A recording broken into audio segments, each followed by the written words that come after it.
Welcome to a new episode of the Creative Industry Insight podcast. I'm your host, Bobby. With True Detective Night Country concluding this past Sunday, we welcome our first guest from the show, cinematographer Florian Hoffmeister. Florian will walk us through how the show was shot and the grueling temperatures and terrain they had to navigate through. Please be warned, there are heavy spoilers in this episode. Now let's jump into the conversation with Florian.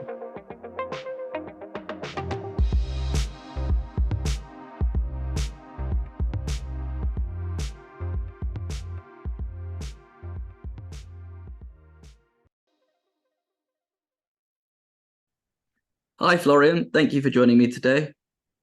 Hey Rob, thanks for having me. I'm excited to sit down and talk to you about True Detective Night Country, which just had its finale aired. And I'm really excited to sit down and talk to you about it. I think True Detective has that sort of feel of when they talk about prestige TV, but then there's the next one up where it's like prestige TV. That's what True Detective feels like. Well, it's slightly intimidating you saying that. I mean, of course, I knew or I know of the legacy, and I've watched mostly the first season, obviously. And back in the day, it was revolutionary in many ways. One was that they convinced Woody Harrelson and Matthew McConaughey to star in it, which was, and you can't really believe that anymore, but that was really unusual to have A-list stars in something, for lack of better words, we call television. And that landscape, of course, has changed a bit. Now we've got the streamers, the competition between all those programs is fierce. A lot of A-list stars have multiple careers in different formats, big in movies, and they still do series or TV. Yeah, so I think the landscape has changed. Creatively for us, we didn't really talk too much about it. It was very clear from the start that Isa Lopez, who is the writer, director, and showrunner, wanted to do something that's, of course, standalone. As you know, that's the principle of the show. Every season is a standalone season, but we deliberately, I think, wanted to march away. And I always thought it's funny that the first season takes place, in the heat of the South of America, and this one in the freezing cold of the very north. And some of the reference, I think, are there in the writing, starting with some of the structure, the two characters, some of the stuff takes place in cars, driving along long roads, having deep conversations. Those, I think, are,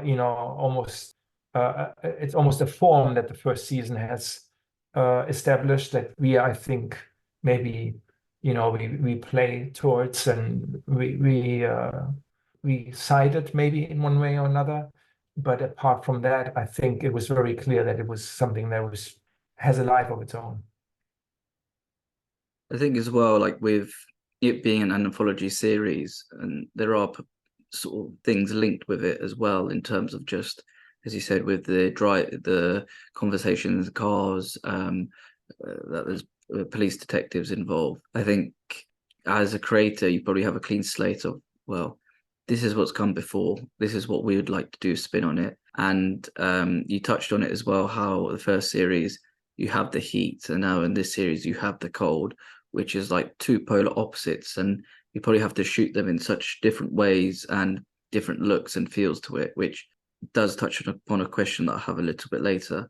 But then you can still also have your unique feel of it, and even the conversations in cars feel so naturalistic because once you get comfortable with people, when you go on those road trips with your partner or you go on road trips with your friends, you always have those sort of conversations of they can go anywhere or they could be the deep conversations, and they also can be quite private because you're stuck in a car with nowhere to go, but no one can sort of listen in whilst you're driving around. Yeah, I think that's the entire feel of these sequences. Also, I think it does justice to the vastness of the country and the place where, where the vastness of the particular place, which in this case is Alaska. You just have to travel afar to get to some houses and places where people live remotely. So I think it does two things. It sets like you say, the stage for all those psychological elements you just described, but it also speaks of the vastness of the country. and the isolation that, the individual might experience traveling through that vastness. With that sort of vastness of emptiness as well, like it's a great visual metaphor of like where people are sort of going as they're going into deeper into this sort of world. But then also like you can also just play on people and how your mind can work, because when you start the series, it's the day before, it's the last day of light in Alaska, and I have no idea how people are able to survive in areas where they have barely any light for a certain amount of time of the year. That must have been so, it must be so jarring. And imagine if you lose your like watch, or you don't have a clock, and you go to bed at night and then you wake up and it's still dark. You don't know if you're going to sleep for a few hours or a whole day, or your mind can play so much tricks on you, which also comes off in the show of how people can sort of react to what they see out there. Yeah, and I think that is one of the things that had me kind of recalibrate a lot of my intuition in terms of lighting the show. I was, from the start, I was quite interested in the fact, first of all, I was very interested in that we would do all 6 episodes, which is a bit unique in serial TV these days, and that I would work with Isa all the way through. So we really set it up like one big movie in one way. So there was a very intimate and rewarding work relationship that was very intriguing to me. And the other thing that I felt was intriguing is it takes all place at night. Obviously, that you can say that's a cinematographer's dream, but at the same time, you are going to shoot this in Iceland, which is known for its glorious landscape, which you won't really see ever, So, I mean, there's also, as much as the night work is intriguing to a cinematographer, it's also very beautiful to take a camera up a mountain and just, look for miles. So, but what, cheekiness aside, what I thought about, what I thought was the fact that I needed to recalibrate is exactly what you described, the psychological effect of living most of the day in darkness. I mean, at the longitude where we would stay, you have about 4 hours where the sky has texture and the sun comes up a little bit over horizon and goes away. So you have about 4 to 5 hours where you have first an endless sunrise and an endless sunset, which is really beautiful, But obviously, with a little bit of dramatic license and giving the whole of Alaska some justice, the further north you go, the less daylight you have. So there are these regions where it never really gets any light. So I thought if you live in that kind of world where basically most of your day is dark, you will start using your domestic lighting differently. So for example, here in Berlin, where I live, I tend to keep my apartment quite moody because that's what I like. If you suddenly spend all day in darkness, I think you start using your sources differently. You switch everything on because you just feel that you need to create this coming and going of light yourself. And hence I thought that, for example, in the public spaces, the ice ring or also the police station, people would really overlight. And I really tried to make a very conscious effort to juxtapose, the brightness and the darkness that's all man-made. Because one what I would refer to as a trap, one trap to fall into is to say, this is a mystery series, this is genre, this is about suspense. So everything is dark and moody. And I think if everything was dark and moody, then, the moments that needed to be dark and moody would lose their impact. So I felt that the lighting, when people switch on lights, should be harsher and should be more in your face. And it should really speak of the desperation that people have and the necessity. There should be a real utilitarian feel to the lighting so that you get this idea that if you switch it off, we all die. We need it, and sometimes we take too much of it. And so that was one part. And then the other part was, of course, that even though there is the presence of light and sometimes too much light, the darkness, when it falls into darkness, and the contrast and the way it falls off into darkness has to be very steep, which gives it, I think, very quickly a slightly noirish feel, which I think plays very well towards the genre. That was one thing that's quite striking, is when you're watching the show and you are in people's houses and the research facilities, police station, ice rink as well that you mentioned. It does feel very bright, and again, you do see everything, and it makes sense now that you're saying that. Like, you're depending where you are and where you live, the way that you have things lit will sort of, it's like your sort of zen that you're creating in the area that you're living in. And I guess when you look out to somewhere with vast darkness, you want to have the brightest lights on so you don't feel like you're going to get swallowed up by somewhere, or you're not going to get lost. I think the idea as well, like if you're out somewhere where you can't see, or if you're in a big field and you can't see any light for miles, it's such a scary feeling. Then on top of that, throw in a snowstorm, and it's like visibility is next to nothing. It's you're petrified. Yeah, and that was the idea to basically contrast those two elements, the real darkness of the surroundings, and then the kind of the light that we use as a force, to push that outside of our lives. I don't know. It'd be interesting to see, if this really, I mean, we're recording this pre-broadcast. I know that you're going to broadcast post-broadcast, so to say. So it'll be interesting to see if this will, if people will have appreciated, this way, because in one way, we are very used to moody pictures these days. There are some television shows that have really set different benchmarks in terms of moodiness. And I just thought I also was a bit, I took that as a personal opportunity to just think differently, as opposed to go down the route that I'm very comfortable with. So I hope that it'll have worked with people. I think people will notice that, and I think once the series goes along, you pick up on it more and more, especially when you do go on to when people are on the ice during the night and they have, one light source, so the light on their head. There's also a time where they're flagging down the helicopter, so you have the red flare that lights up the screen. And I think there's a contrast between the sort of types of lights that are being used. So in these areas where it's quite bright, you will, please correct me if I'm wrong, but you're using more sort of fluorescent lights, and not fluorescent, sorry, and those sort of brighter LEDs.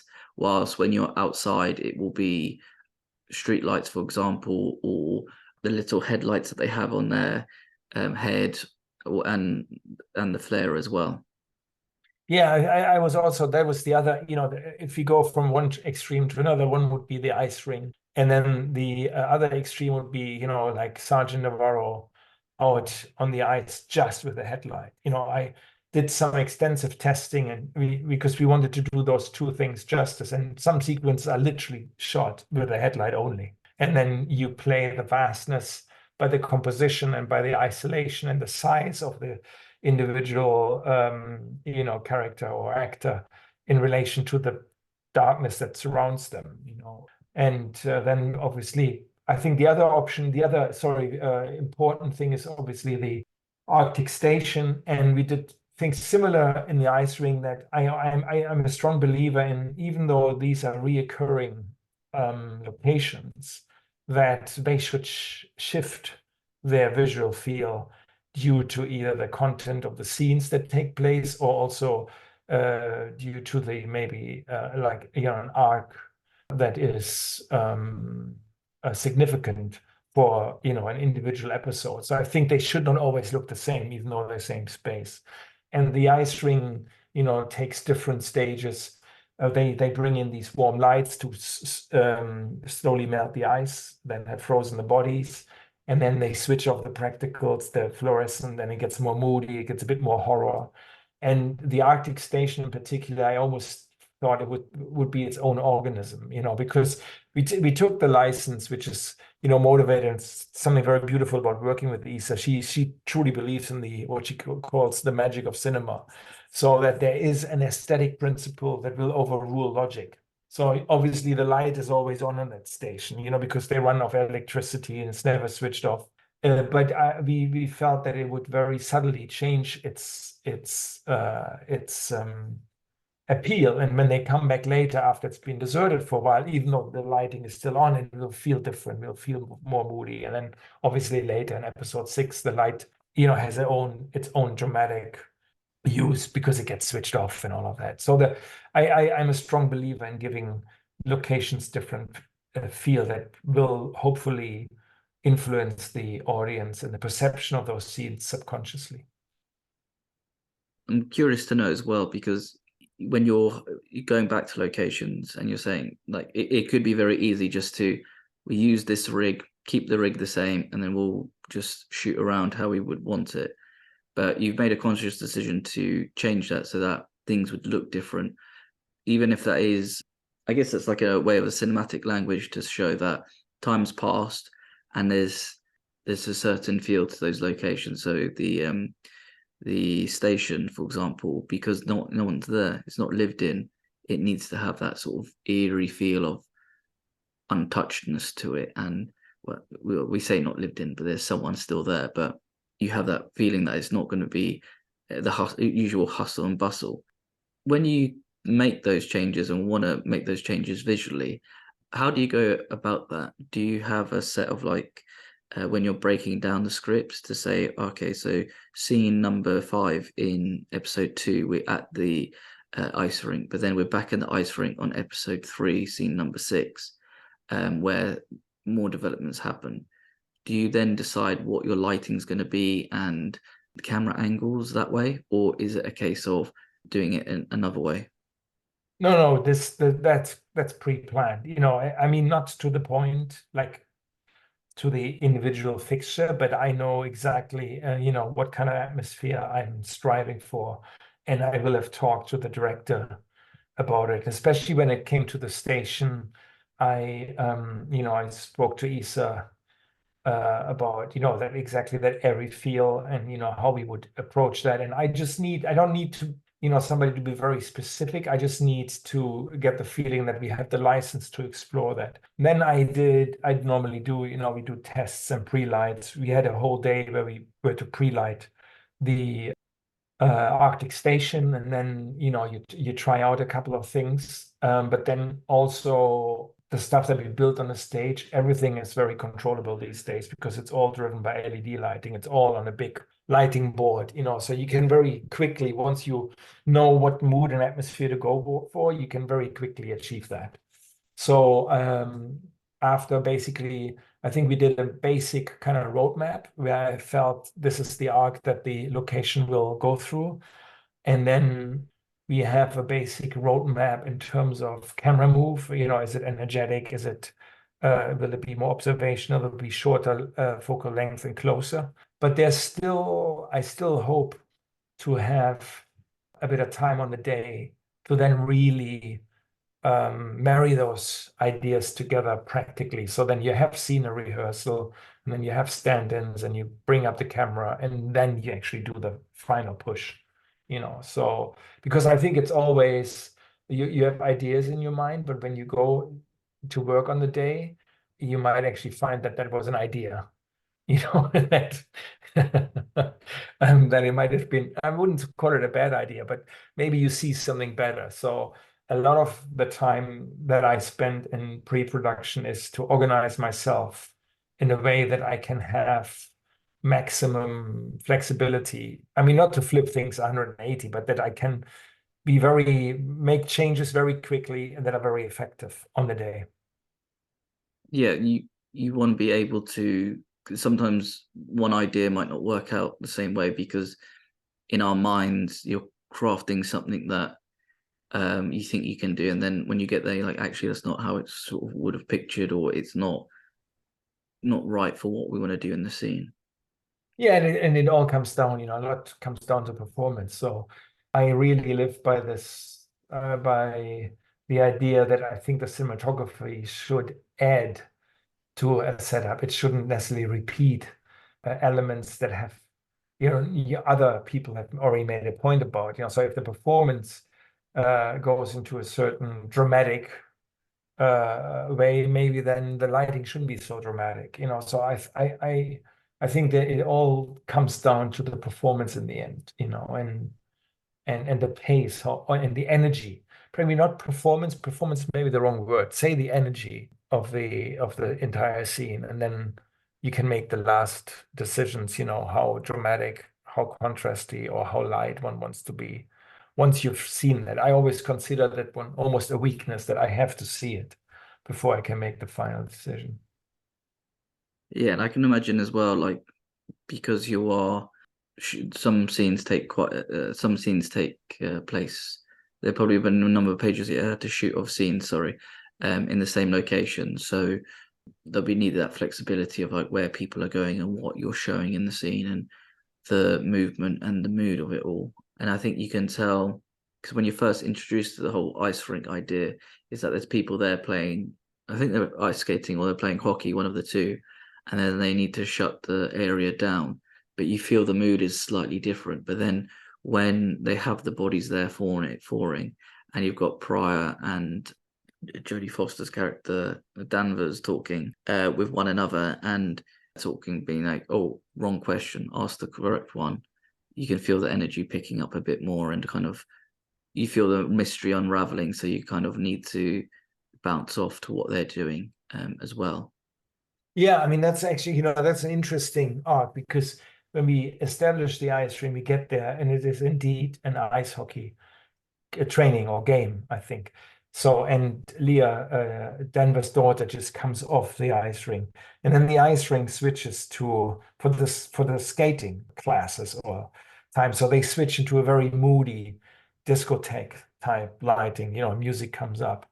So you've seen the ice rink bright, and then you've seen it very dark, and then the scene that ensues with the head of the mine, whose character name I've just forgotten, and Jodie Foster. That takes place in this moodiness, and then we cut to the bodies having arrived. And obviously, we thought, the police would practically just switch everything back on, and then the ice ring is really bright.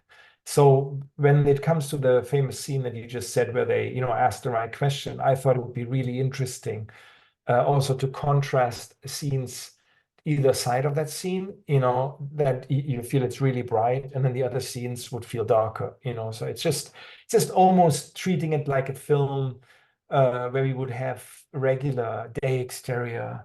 Your eye would be exposed to all kinds of lighting setups and contrast ratios, and that's what I also try to do. And I think you see that the sort of change in contrast of it all. And I feel like as well in the show, a big influence is John Carpenter's The Thing. You can see that with the red flare. I think you even see the DVD or what they have in the first episode when people are walking through the research station. The bodies that are mangled together. It's very reminiscent of like the transformation of the alien in that film. With that also taking place in a remote, wintry setting. What other shows and films did you look at as part of your research? And what did you want to sort of cherry pick from them to add into your work? So you're a very, very alert viewer. I think the fact that you have seen that DVD really speaks for you, seriously, because we were kind of joking. We were when Isa actually made me aware. See what I put in there, and I said, "Oh wow," because it is indeed one of the films that I thought that I watched, and it's actually the only one that I watched prior, was The Thing. And I think it struck me. I'd seen it years ago and I'd literally forgotten about it. I mean, I'd not forgotten, you're aware of the legacy, but it struck me this time how psychological it is. It's actually a metaphor in the most beautiful cinematic sense. I think it's an absolute masterpiece. And I think what struck me, for example, was the first wide shot. You start with this beautiful, amazing wide shot, and then it shakes a bit, and then the helicopter comes in the shot, and then the big race starts between the helicopter and the dog. And I thought the way that the shot was set up had an unsettling nature to it from the very start. It was picturesque by its, like for lack of better word, by its visual content, but the frame did something else. So there was another force that was working at it. And that kind of other force, that I took that as something with me that I really wanted to explore with Isa. And then obviously there are some of these, source references, like the red light is a flare, but obviously it's used in front of white snow by itself in a black night, so you get this urgent sense of urgency, a sense of, that the light is biting a little bit. That's something that I really enjoyed in this film. There was one visual reference that I would love to credit, because I had to live with the very surreal fact that I started pre-production in Iceland in July and August. It never gets dark. It didn't get dark till October, really, because they have endless summer nights, as they have the darkness in the winter.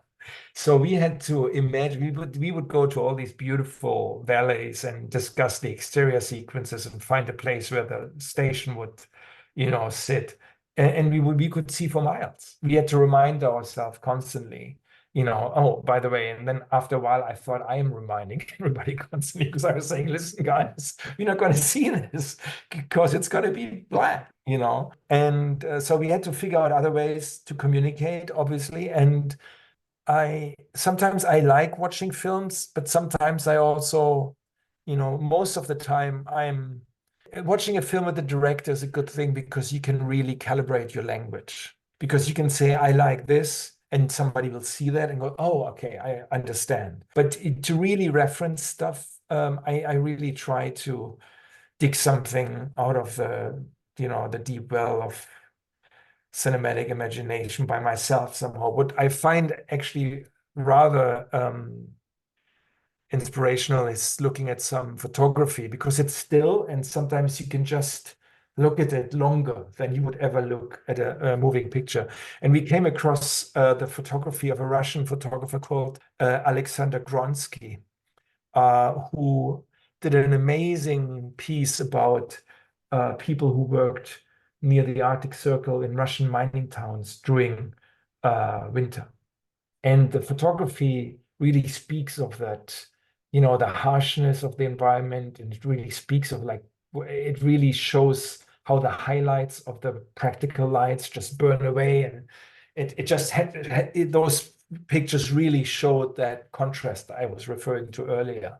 So I took those and I thought, oh, that would be really interesting if we attack the texture and the colors in this way. So we did shoot our first test in, I think, end of September. And to see darkness and snow, we had to go up and we did something really crazy. So we went up on a glacier, because obviously they don't have snow in Reykjavik in August. So we drove all the way up to one of their main glaciers, and they're very good at that in Iceland, the crews, they do this all the time. But we drove up there in the evening, and then we waited up there in a snowstorm until 11 o'clock at night, because then it got dark for literally 2 hours. But we were only allowed to stay for another half an hour on that glacier before we had to go back. So we shot a test from 11:30 to 12 o'clock at night, just to simulate and to get some footage going. They would show us darkness and snow, And then I took those elements and, went to a lab and we constructed a lot, and, then that's how we conceived the look. I think as well, if you're doing research, like I can imagine it's quite fun to do research in terms of like watching films and picking images. I think with films, I guess you don't want to watch it and be like, that's what I want to create, but I don't want to copy that because I want it to be my own piece of work. And with photos and paintings, I feel like, as you said, you can really look at them and not worry about pausing the still and then going back and forth, back and forth. But there's so much that goes on in a photo where you're looking at what's happening and the atmosphere that it's creating, which I guess that's like the most important thing about art, is when you look at it and you have that feeling and you think, wow, what, in the case of Mr. Kronsky's photos that are in the winter, that, man, I can feel like it's cold. I can feel that it's probably it's not pleasant to be outside right now. And when you're looking at that, but then you also see how the light plays in those areas, and you can think about, well, if we have snow here, then what's it going to be like when you're doing the test footage, or how it's going to look like in the dark? How is the light going to reflect off snow, and how is that going to affect how you're going to be lighting those night shoots? So even that, if you're inside a building, how is it going to look like outside with snow as well? Yeah, I mean, once we had done our crazy test up the glacier, then the first thing we did, we shot on stages because obviously we were waiting for winter to come. And maybe we should make one point and explain the audiences why actually we did. There was a reason we shot in Iceland. It is just shooting in Alaska where it all takes place. It's just too remote. It would have been too far, too expensive to go there. And Iceland, albeit I would say Iceland is a very remote place, it's still far better to get to than to Alaska.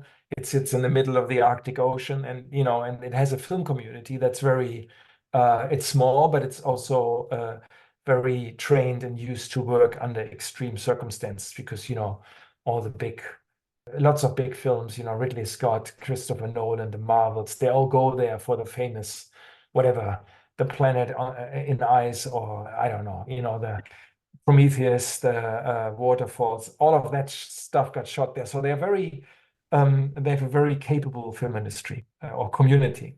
That was the reason why we went to Iceland. Also, I think it's important to mention another gentleman. His name is Dan Taylor. He's the production designer, and he went up to Alaska with Isa and Mary Jo Winkler, the producer. So they had gone there, they visited, and then I think they went to a couple of places. I think Norway was another one, and they finally settled on Iceland also because there used to be an American army base there, and so you find a few areas that have a kind of American architecture. For example, there's a scene in the school that we actually shot on the former school of the American Air Force Base. So all these reasons, the reasons, why to move it to Iceland. So after we'd done our crazy test on the glacier, then we approached our first, start of principal photography, but we first shot on the stages. So we first shot interiors. So by that time, the daylight hours had changed to our favor, and then we could do on a Friday night, we would get a very, very good SFX team that we had, Icelandic as well, that would give us artificial snow, and then we would test further lighting setups because you're absolutely right in pointing out that to light the snow at night is something completely different to what we normally do. So if I shoot a mysterious scene at night in a regular dark environment, you throw some light in it, and the skin of the face will pick up the light first. And whatever dark environment you are in, be it like a dark whatever courtyard, the walls will pick up that light second or even never. Whereas if you're surrounded by white snow, the snow will light up, literally a long time before your face will ever see a little bit of light. So that was interesting how to deal with that. But we built some beautiful soft light boxes that we could get up reasonably high in the air, and then I think it was a very rewarding scenario to light in. So I just want to sort of dive into the lighting in the sort of snowy areas, because I can imagine when you're on the stage, you're lighting, what's it called? When you're on different sets, you're lighting the area rather than the person. But then when we're outside in the harsher elements, a lot of the times it's kind of, I think we're lighting the person rather than the environment itself. How does that differ for you as cinematographer? Because does that mean you know that you just need to scale back on what you want to do, or is it a case of trying to you're already fighting the elements to light someone, but do you have to be a lot more sort of savvy with the lights that you use or the way that you're going to be lighting it as well? Well, yeah, I actually did the opposite. I think it was very clear that when we went outside, we would light for the space. We would have to. I mean, obviously, there are sequences where somebody just walks around with a headlight, and then we let everything fall into complete darkness. But that was the dramatic idea of the scene.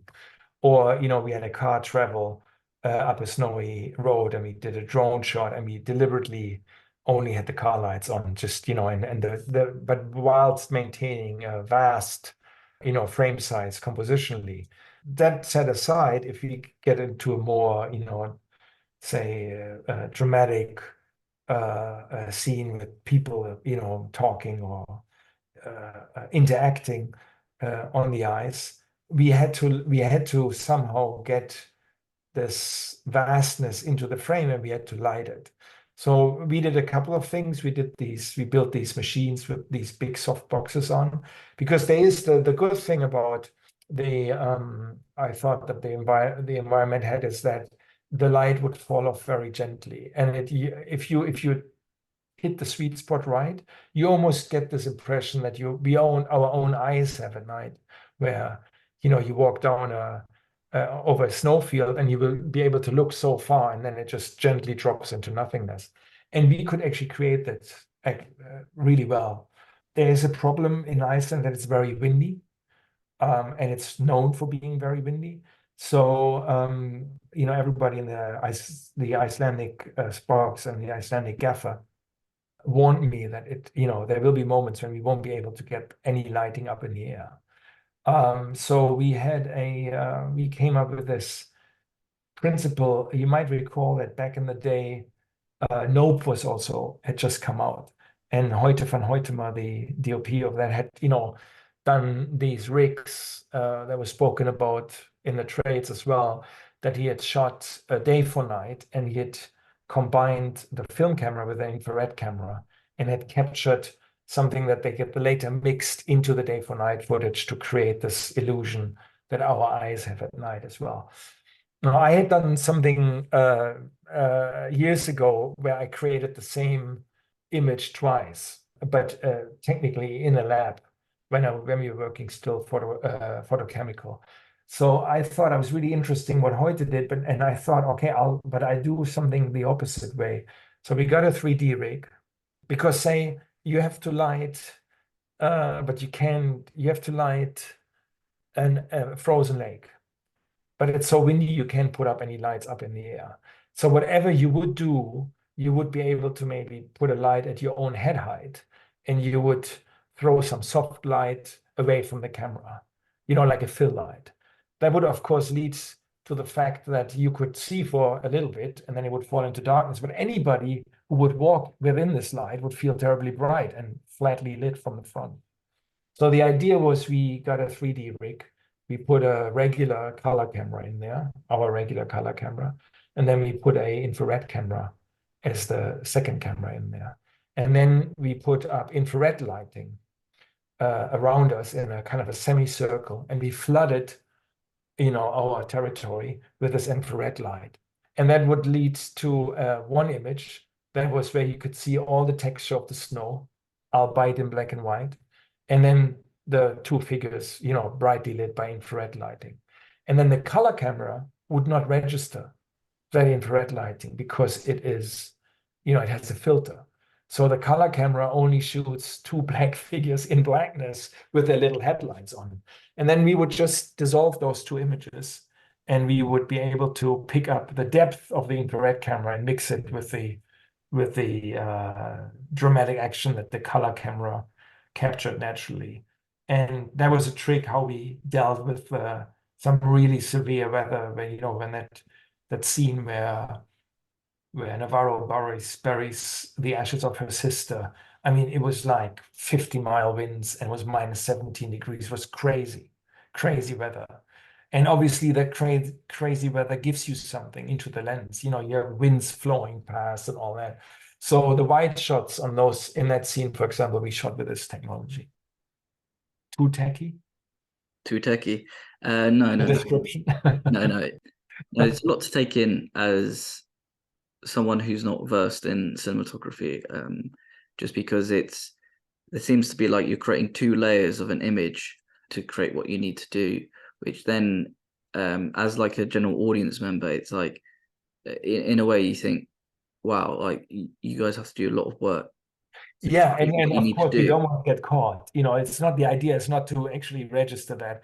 It was just a way how we could maintain shooting in that environment, how we would still be able to photograph a form of vastness. Because otherwise you could have literally gone into into your backyard in front of some black Bolton and photograph somebody walking in nothingness. Because it was a real challenge to get the sense of scale into the show when it came to the exteriors. Yes, and I think, yeah, as a cinematographer as well, you have to think about how you're going to show things, right? That's the whole point of the medium, and there's a lot that you guys will need to think about, because you're not, as you said, you're not just thinking about snow or it being nighttime. It's also like the adverse weather conditions that you have, the wind that you're probably standing up there being like, can we get this? Can we get that? You can't even put the rig up because it's not going to be safe, because it'll be swaying too much in the wind. And so you probably need to think quite a lot on your feet on how you're going to capture and make use of and doing make use of the time that you have on set as well. And if you have to make quick decisions of, okay, we need to change it this way, actually let's change the lighting like this. That's another thing, was like, man, that pressure as well to make sure that you make your shooting day is probably quite immense as well. Yeah, because in the end it was still a series. I mean, we shot, we had time and we had resources, stuff like this IR trick, you need a 3D rig, we need testing for that. We needed to build our own IR lights, so that is, of course, all takes money. And we had, very, very good support, as much as, you suffer maybe the pressure of the legacy that you'll have to live up to, you also get supported by HBO, significantly too. They want you to outgrow your abilities, but they will also, they won't beat you down. They will really try and lift you up and give you everything you need. So, but in essence, it is, we still had a limited amount of time, as it is in television. We shot 112 days for 6 episodes. Some of it was very special shooting because we had to shoot in these environments. So, when you work at -10, -17 degrees Celsius, it's just you won't move fast. So some of that was allowing for that. But we had regular days where we would shoot up to between 4 and 5 minutes, continuously. So it's just, we had about 15, 16 days per episode. So that's not that much. And hence, and that's I think if one were to speak more generally about cinematography, I find that's the interesting bit also. There is, the artistic side, which I try to emphasize and approach with a sense of naivete, where you really almost try to forget everything you've learned. And then there's also a big responsibility in terms of that when we do and try to pull these tricks off, they have to work, and there's the responsibility of finishing the day. It's good that you have the backing of the studio as well, because obviously they want you to make the best programs possible, but then also they're going to be under their own little constraints of what they need to do, which you kind of understand, because from their point it's a business side, but then also then you need the artistic flair and value for people to enjoy your show. And it's a very, very difficult job, and I can imagine it being kind of lonely at the same time if something goes wrong, or if there's something that just slightly, if there's something out of your hand that you can't control, and it makes it probably infinitely even more difficult. I think the position of the cinematographer can become a very lonely position when something goes wrong. You can feel very lonely suddenly. Yeah. I mean, as probably a director as well, but I always think the director, can point, and often justifiable so, point at other people more. I feel that I cannot really point at many people apart from myself if something goes wrong. There's another point that you mentioned as well about working in extreme cold, -10, which even like even when you mention something below zero, you feel a bit of a shudder because you know when you hit a certain point, it's cold, and then if you add the wind to it, wind chill factor is probably more like minus 16, 17. When you're out there shooting with your crew and team, how do you go about making sure that one, the camera or the lenses don't freeze over, but then also two, that you're being safe in those sort of environments? Yeah, I mean the good thing is about working in Iceland is that you have these crews that are used to that all the time. I mean they have built special little sledges where they pull up these techno cranes, telescopic cranes that weigh like tons. Like on like little sledges, they pull them up like skiers up on the glacier and stuff like that. And they have worked in this environment, so they took so good care of us, and they took care. We never had any technical faults whatsoever. Then clothing is a big topic. It's like the way that people talk about rain in England, it's people talk about clothing in Iceland. I actually, as a little anecdotal observation, when we started, I noticed that a lot of people in the crew, when we did all our scouts and prep and the recce's, they would change their jackets. Like from day to day, the same people would come back to work, but they would wear a different jacket. And I thought, man, these guys are just OCD. They must have like 15 jackets, because the way we live through winter, we have one jacket. Well, now if you live in Iceland, and when we were there in the summer, the warmest it ever got was 14 degrees. So if you live in this kind of climate and then you hit into winter, after you've put your jacket on for like 3 days, you kind of think, I would actually like another jacket. And also, I really know the difference between the jackets. So you have one jacket when it's like cold and windy, and you have one jacket when it's cold, windy, and wet. And then you talk a lot about clothing, footwear, and we were really well equipped. So that takes care of all the cold.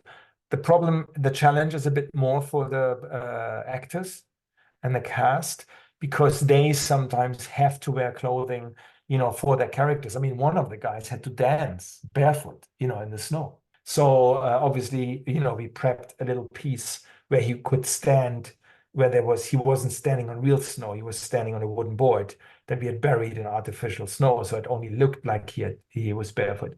And then also there's elements where you could, enhance that with VFX, and you could take protective clothing and take it away, erase it later and stuff.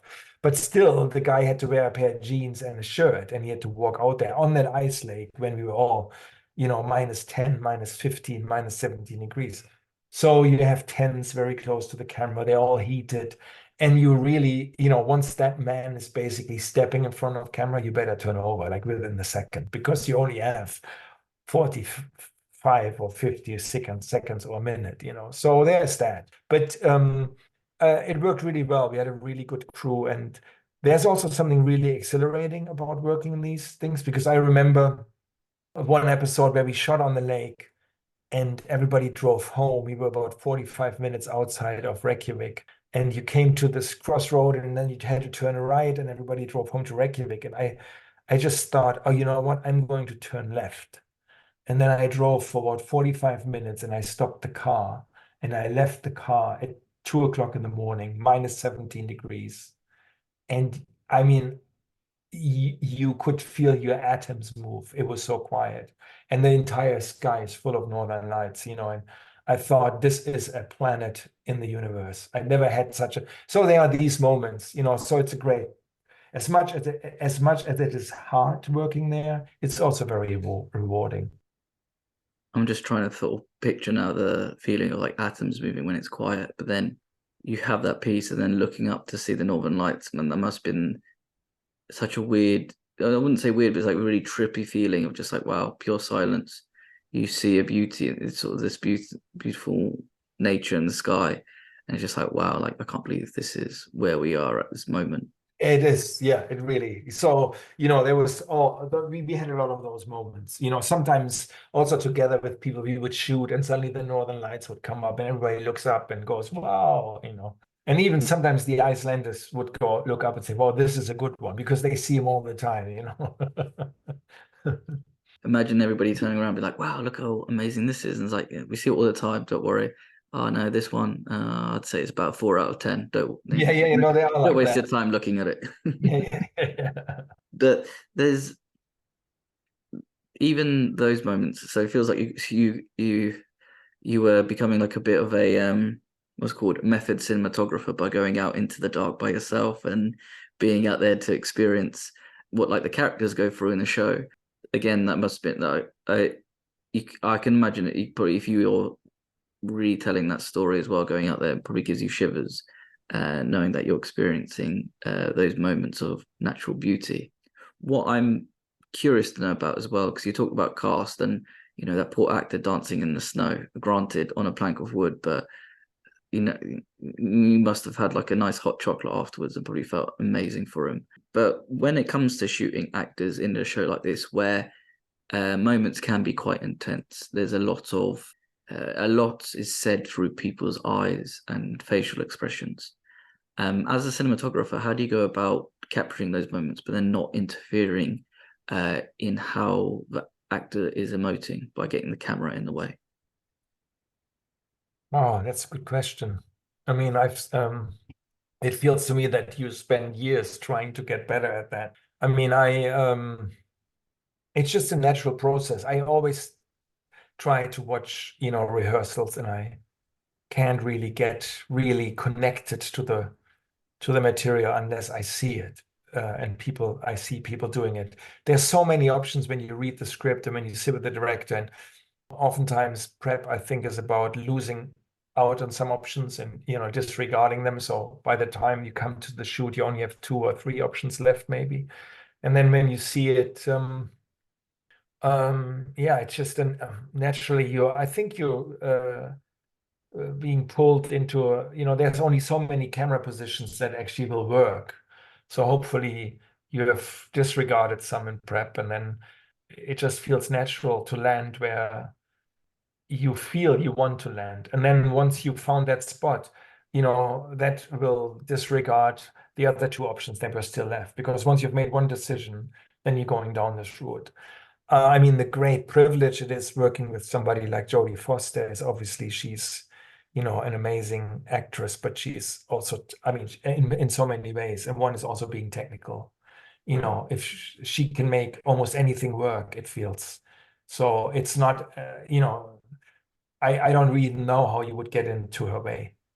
I mean, I always felt she could act on standing on the top of her head and with her eyes closed and her hands tied or something. So it was a very good ensemble, and we never had any difficulties where people said you can't be there, or it's more about getting in. The one question is, how much do you see? How close do you want to get into the eye line?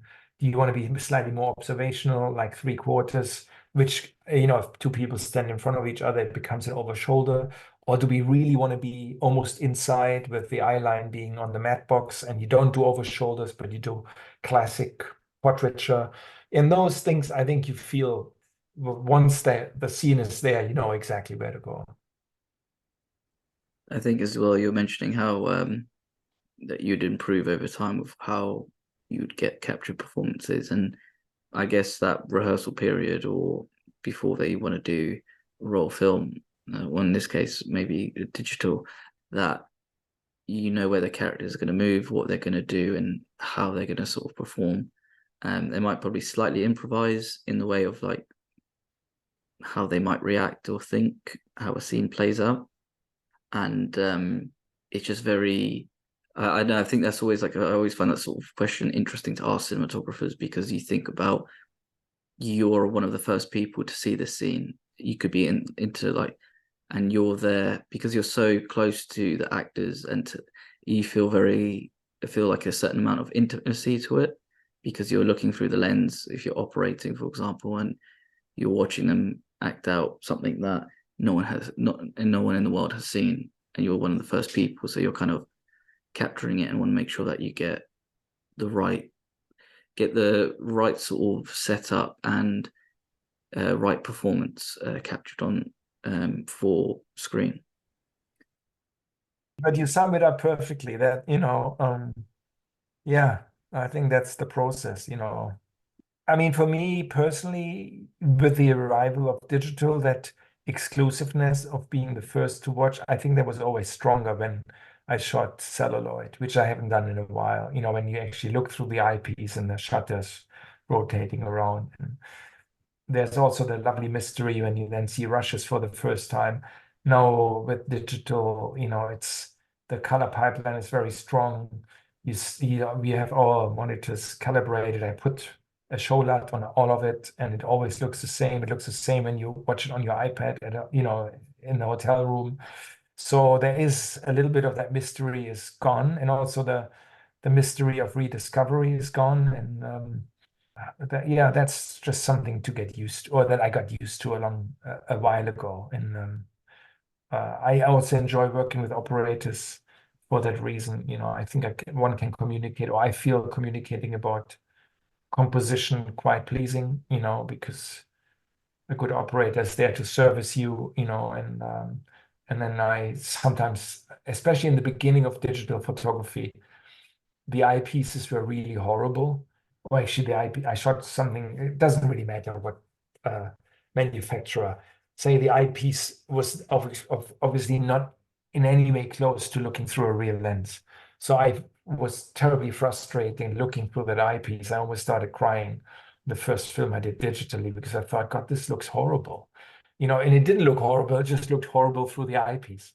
So that was at a time when people also, I worked in a context where the director wanted to work with operators, and then I got introduced to that system, and I thought, oh, there's actually some merit into this, because I can now watch it on a real monitor that's calibrated, and I don't have to start crying, and I can not yell at somebody when I can I can be mad at somebody because he has screwed up. Obviously, there's the, like not having accomplished a shot. There's obviously the joy of physically executing a shot, but on smaller films, I try to still do it, but on something like HBO, it would have been impossible to do it. Yeah. So I could imagine like crew member being like they see you and they're like, Florian's at it again. Yeah, go get the tissues. Come on. Throwing in. No, but no, I mean, like in honesty, then because we shot lots of it with two cameras, sometimes, we had three, at times four cameras. People have to leapfrog ahead, and I just rather, especially when you shoot multiple cameras, which I actually don't mind, as long as I can place them and as long as I have full control over them, then actually you can do good work, But then you want to see both monitors, you want to see both cameras, and you want to establish some rules for the operators so they don't start suggesting stuff that, will screw up your lighting. And so, yeah, that's how we did it. We had a very good operator from the UK called Chris Plevin, and a very good operator from Germany called Robert Patzelt, who then unfortunately had a little accident and had to be he was knocked out for a little while, and then we had somebody else coming from Germany, a guy called Mike Ole Nielsen, all very mature Steadicam operators. And we had a fantastic Icelandic team, a guy called Thomas Thomasson, who was the second unit DOP, and a legend guy called August Jakobsson, who is a DOP in his own way, has been legendary because he shot a lot of famous music videos, and he came out and did some additional photography and played with us. So it was really good, really, really good people. Also, I should mention, as we're mentioning people, I should mention a gentleman called Robert Hunter Baker, who was the Splinter Unit DOP in Alaska, because we had an Alaska unit and they went out there and shot some plates, but also shot tons of kind of documentary observational stuff. And Isa used that a lot, and it works actually seamlessly with the stuff we did in Iceland, and some beautiful stuff. Good people that supported us left and right. Also, just for the record, I had brought a Canadian gaffer that I've worked with called John Decker. We did a show called Pachinko for Apple a while ago, and he came out and he was supported by a beautiful Icelandic locographer called Siggy Bahama is his nickname. He goes by Siggy Bahama. I wonder what his real name is. I bet you people have like. I can tell you his real name. It's Siggy Magnusson, but he goes by the nickname of Bahama because I think he grew up in the Bahamas or he lived in the Bahamas for a while. Okay, okay. That's still like that's such a like what a cool name. Like, what's your Yeah, name? yeah, no, they're all very cool people. Yeah. And we had our key grip is also another Siggy called Siggy Pudarsson, and those Siggys, they all do the big films. And if you look on the internet, you find Siggy Bahama and Siggy Pudarsson on lots of big films. I'll have to check that out. The Ziggy Bahama. What a name. That's I'll be honest, that's probably quite a badass name. That'll be so perfect to use for a script. It's like Ziggy Bahama, the cop, the cop that does not play by his rules. Yeah. HBO, please buy it from me. Just to sort of hit my penultimate question, because I was curious about this as well. You mentioned about multi-cameras, collecting and shooting with multi-cameras at a time, if it's 2, 3, or 4. How much harder does that become knowing that you have a camera in certain positions for you to light the scene, but then also concentrate on what's being captured at the time? Yeah, I mean, I don't know why. It's just something that when I started, left. I'm German. I was born in Germany. I went to film school in Germany, but I got very lucky early, and I went and worked in the UK for almost 15 years, mostly in the UK, and I still lived in Berlin though privately. And the early stuff I did, I did a couple of things with a director called Antonia Bird, who actually is probably the reason why I'm here now, where I am. And she had come from a background of television, then had gone to Hollywood, had come back to the UK. And so she was very open to shooting 2 cameras. And on the first things we did, it never felt awkward to me because, there is this big thing amongst DPs, say, oh, never shoot 2 cameras. And I always placed the A camera. And then I looked around and found something else. Not necessarily this, wide and tight at the same time. Never, none of that. But you find another angle, or if you shoot a wide, you might find a second wide, or you sometimes, for example, it's interesting, I feel, if a director says, this scene will play more into 2 or 3. Say you have like 10 people around a table. So are you going to really cover this all in singles? Probably not. So let's say it's a group discussion. And then you go, okay, well, why don't we say we have groups of 3 or groups of 2. So we have these medium shots. So once you line up your first medium shot, I am 100% sure you can step a little bit around the corner and go, oh, look, I can do this medium shot at the same time. And it would still look really beautiful in the lighting setup. So I'm working for the A camera, but then I'm actively engaging. And the more often you do it, the more confident you get that you will find something. And also sometimes it takes exactly the same confidence to say, listen, it's not worth it. Just, go have a coffee. We'll shoot it with the single camera. But especially on these tighter schedules, I don't think you, especially with the cameras, if the operators are very loyal to each other, they and happy to leapfrog. I think there's almost no other way to make the day and get a richness of visuals into the can, than working with a couple of cameras. So it has come very natural to me, but it's not necessarily by the book. I almost choose the second camera for its look, not necessarily, and it should live in the same, editorially in the same garage, so to say. But I think efficiency should not be the driving force. If you go, oh, I need a tight and a wide at the same time, that's going to set you up for trouble. Say in this scenario where you say you have those 10 people around, so say you shoot one setup, like say 2 setups, and you get like exactly 4 group shots going, and then oh, you could very casually edit the scene, and you could always use those 4 shots, and then probably you narrow it down and you say, well, listen, there's a high point where some people get really control, basically whatever their conversation gets a bit more confrontational. Let's do single coverage for that moment of the scene. And then you would say, well, maybe let's stay off the eye line a little bit, and you can cross shoot it with two cameras, because you can easily set up slightly off the eye line, like the famous image of De Niro and Al Pacino in Heat, at the coffee shop where they had the two big Panavision cameras set up. So once you're in there in this world, you can easily find ways that are very aesthetically pleasing and that don't compromise the lighting.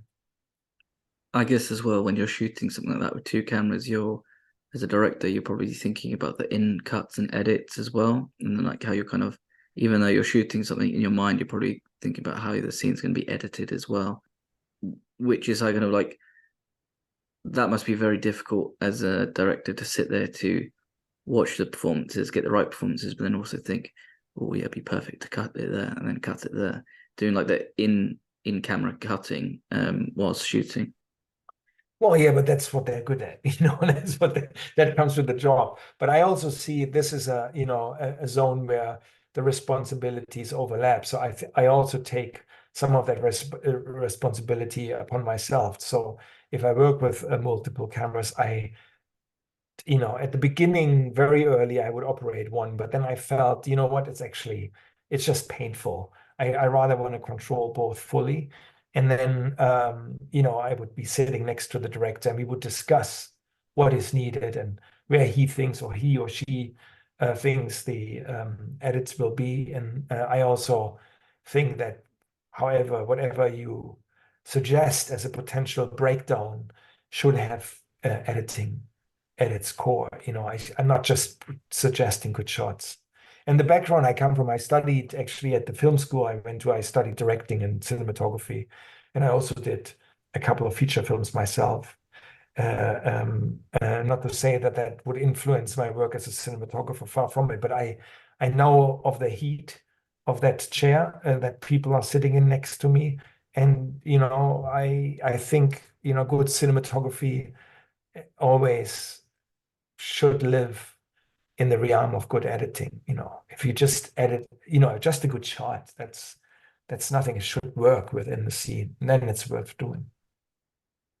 Yes, and there's always like various things that you need to think about, right? Even though there's editors get that footage, you also need to know when certain things can stop, or what they can work with and play with what you've captured. Just because you've given them the what is it, like Play-Doh, they're going to be the ones to sort of mold it into the final mold it into an episode that's going to air.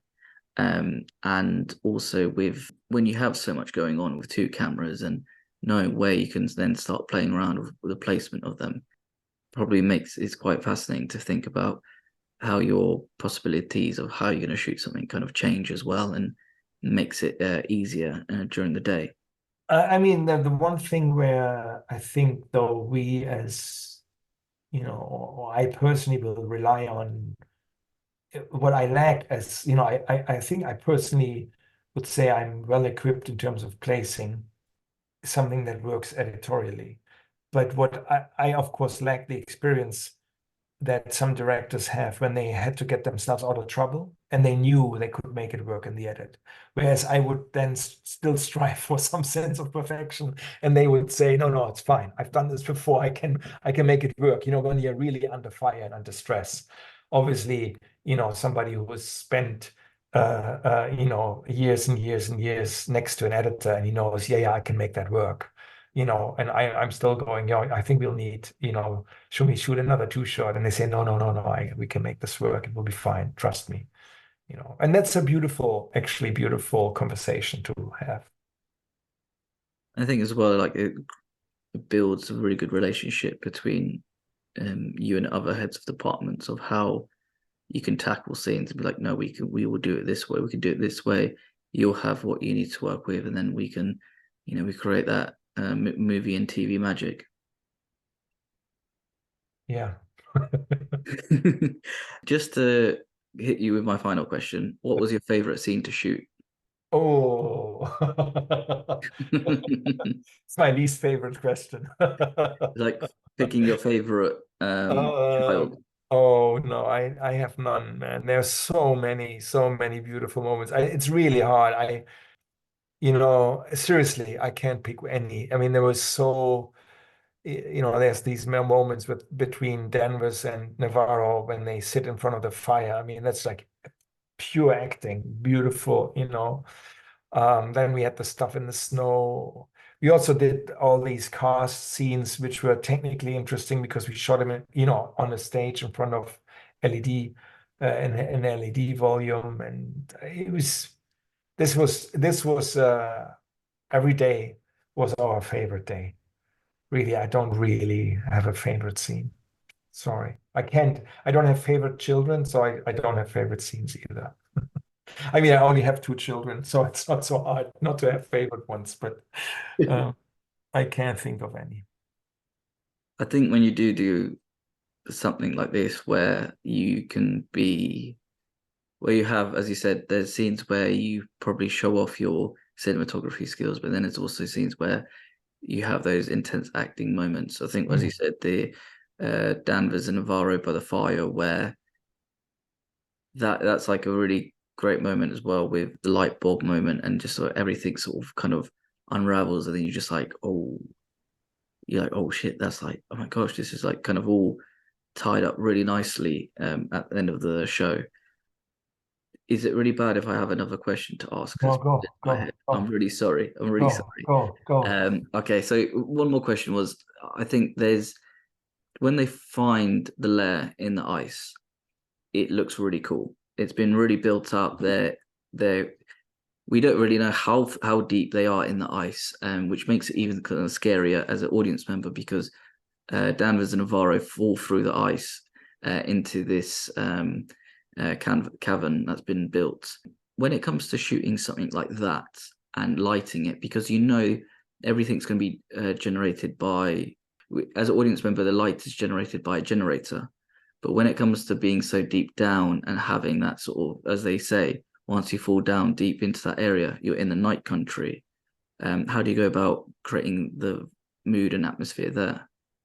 Yeah, I mean that was a very rewarding because Stan Taylor, the designer, and his team, they built these, uh, you know, uh, uh, ice cave-esque walkways on a stage, and we tested that, how to backline that so it doesn't feel lit, but it has its glow, but obviously can't glow too much because otherwise you would think it's day outside. So, and we took these theatrical.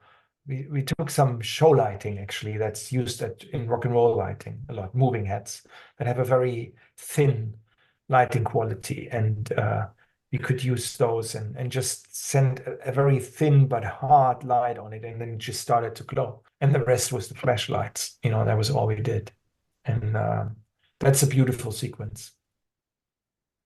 Okay, yeah, because that was on my mind the whole day and I forgot about it, and I'm glad that I could ask that.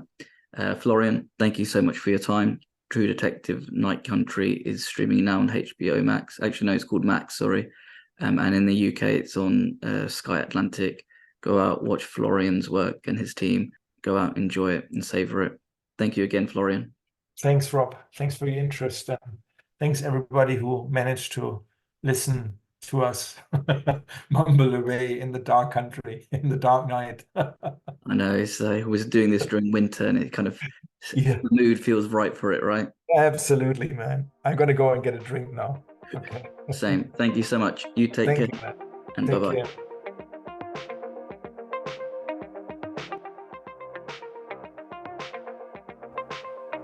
Thank you for listening. Please subscribe, rate, and review this podcast.